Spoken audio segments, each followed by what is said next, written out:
Et on continue avec Rémi Le Guillerme. Bonsoir. Bonsoir. Alors, j'ai dit tout en peinture, parce qu'en fait, pour aller plus vite, mais ce n'est pas que de la peinture. Non. Vous êtes artiste protéiforme, on va dire ça comme ça. Oui, je ne fais pas de peinture du tout, quasiment. C'est ça, c'est plutôt des mélanges. Vous exposez à la galerie l'Armature à Fresnay-sur-Sarthe. Voilà. Alors que je ne présente plus parce que je trouve la programmation de cette galerie excellente et donc j'invite quasiment automatiquement les artistes qui y sont programmés.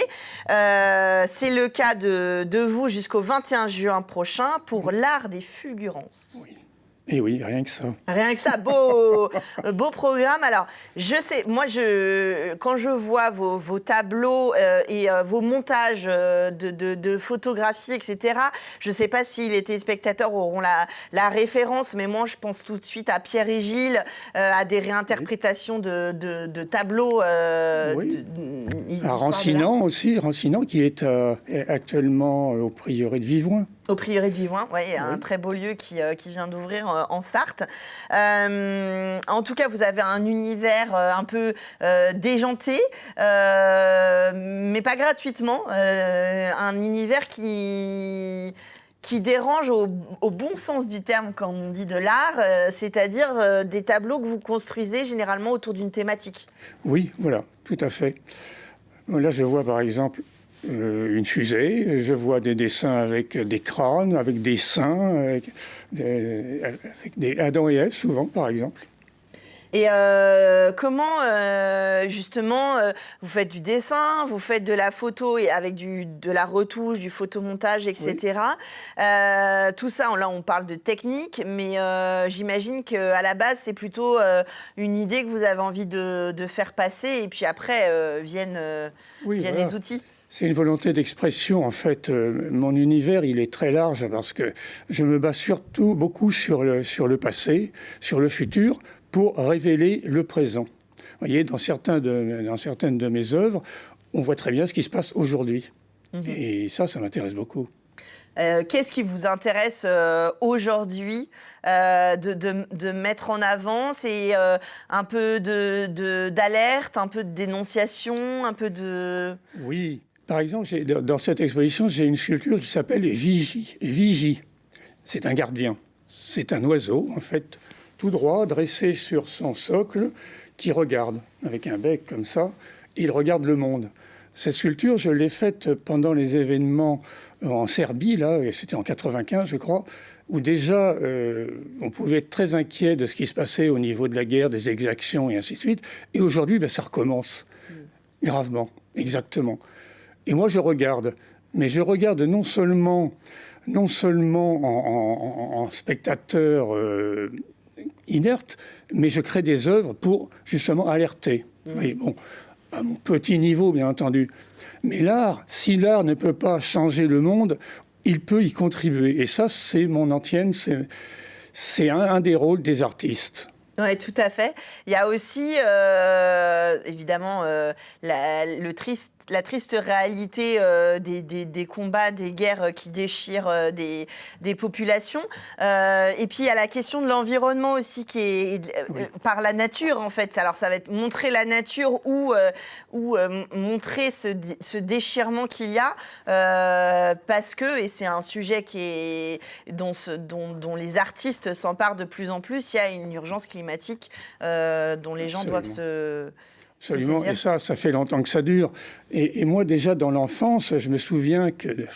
J'ai des images comme ça. Dans la voiture de mon père, dans les pérégrinations à droite ou à gauche, je voyais ces paysages qui changeaient. Je voyais les cultures, je voyais les maisons qui disparaissaient, les vieux murs, les vieilles toitures. Non pas que j'admire le passé pour le passé, mais il y avait des choses qui étaient très belles d'une manière naturelle et elles ont été remplacées par des choses qui le sont moins. Bon, quelquefois, bien sûr, dans l'architecture contemporaine et dans toutes les choses qu'on fait aujourd'hui, il y a aussi de très très belles choses, heureusement. Mais j'ai toujours été très sensible à tout ça, quoi. Et je veux, quelque part, témoigner de la beauté du monde. Et souvent, en y apportant une dose d'humour, voyez-vous, oui. Parce qu'on peut dénoncer les choses, mais il ne faut pas non plus alarmer le monde comme si tout allait disparaître d'un seul coup et que tout était foutu. Moi, je crois qu'il est encore temps, mais à condition que nous nous y mettions tous. Il est encore temps de corriger certaines choses. Il est encore temps que nous puissions continuer à respirer, par exemple. Et je crois qu'au moment où on ne va plus pouvoir, il va y avoir une grosse réaction. Il sera trop tard. Oui, moi, vous voyez, ça commence déjà. Il sera trop tard. Et justement, ces personnages, vous les photographiez et puis après, vous les assemblez. Les personnages, vous dites, vous les prenez jamais en photo ensemble? Non, vraiment très rarement, très rarement. Dans mes images, par exemple, il y en a une qui s'appelle Fraternité. C'est une espèce de globe qui rassemble, je ne sais plus combien, 150 personnes. Tiens, là voilà. 150 personnes. Eh bien, cette image, elle a été conçue de manière unitaire, c'est-à-dire qu'on a fait défiler. J'ai mis longtemps avant de comprendre comment j'allais m'y prendre. J'avais fait un dessin de cette image. De cette image, j'avais fait un dessin il y a environ une trentaine d'années, rien que ça.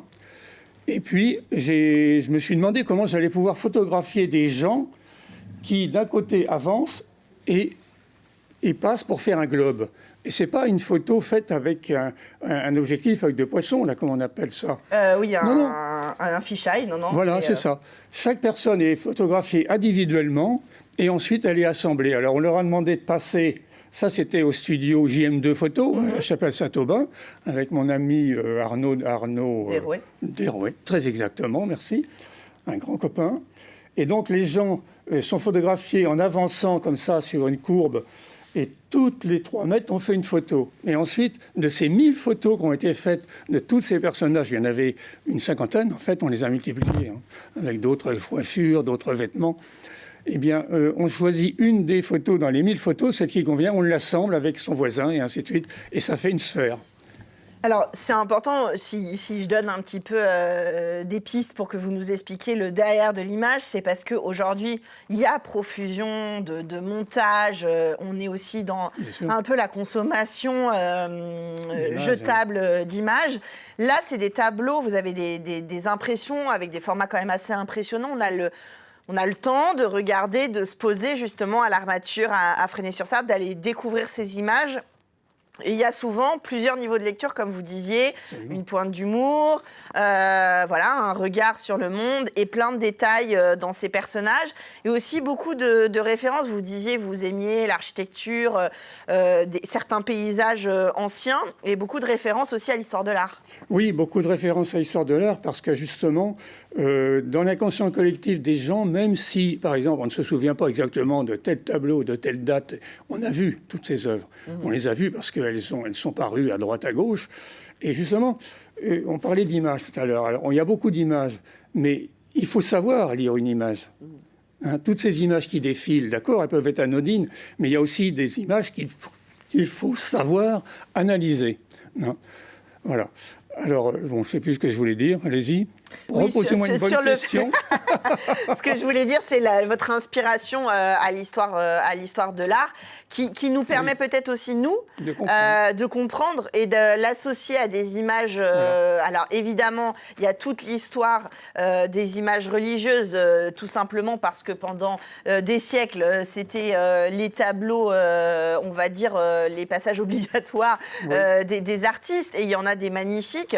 Et puis, des histoires de composition, de volume, d'espace. Et vous jouez aussi sur ça, sur la transposition parfois de personnages dans une autre dimension spatiale. Dans une autre époque, oui, justement, pour attirer l'attention sur ce que je veux dire. Si c'est une question, par exemple, environnementale, je vais mettre, par exemple, des courges, des dizaines et des dizaines de courges en pyramide. On va voir cette image. Et dans ces courges, je vais installer des crânes. Et alors, non pas pour faire une référence à la mort, bien au contraire. Tiens, ben là, voilà. C'est la référence parce à la nature justement, aussi. Ces courges sont une symbolique non pas de la vanité, mais de la vie. C'est gorgé de vie. Et en même temps, ça se pousse un peu du col, une courge. C'est pour ça qu'en haut de cette image, il y a un crâne, dans une espèce de courge à collerette, n'est-ce pas ? Et vous avez des crânes qui sont des vrais crânes, que j'ai récoltés auprès de mes amis, comme par exemple Guy Brunet, qui souvent met dans ses toiles des crânes, et bien je lui ai emprunté son crâne, n'est-ce pas ? D'autres amis aussi, ils m'ont prêté leur crâne. Et je les ai donc installés dans cette pyramide, qui est une vraie pyramide de courges. c'est pas monté, Oui, ça. c'est pas un C'est une montage, photo. Hein. Et Oui, ensuite, parce qu'il y a une vraie scénographie. Ah Vous oui. prenez les photos Voilà. avec les costumes. Oui, Voilà. 95% de l'œuvre, c'est la photographie dans le studio, n'est-ce pas? Donc c'est une mise en scène absolue, quoi. Et donc voilà, donc cette œuvre d'ailleurs, je continue à en parler parce que cette œuvre avec des courges là, eh ben, je suis en train de la réaliser en sculpture. C'est-à-dire que bien sûr, une courge ça dure 2-3 mois, mais ensuite comment faire pour en faire une œuvre d'art qui va perdurer? Eh bien, j'ai commencé à mouler des dizaines et des dizaines de courges que j'achète sur les marchés ou que je cultive dans mon jardin. Et puis ensuite, ces courges, je vais les peindre, je vais les mouler, je vais les tirer en plâtre ou en terre cuite, parce que j'ai un grand four. Ensuite, je vais les peindre à la cire et ainsi de suite. Le plus réaliste possible, ça sera vraiment très réaliste. Les crânes, je ne peux pas montrer des crânes réels dans un musée, par exemple. Bien sûr. Par contre, j'achète des crânes médicaux en plastique que je vais patiner ou que je vais remouler pour en faire des céramiques, par exemple en terre, des céramiques, et puis ensuite je vais les patiner, et puis je vais refaire ma pyramide de courge en ronde bosse, c'est-à-dire on pourra tourner autour. Et en haut de cette image-là, il y a une sculpture qui n'est pas de moi, qui est d'un de mes fils, un de mes enfants.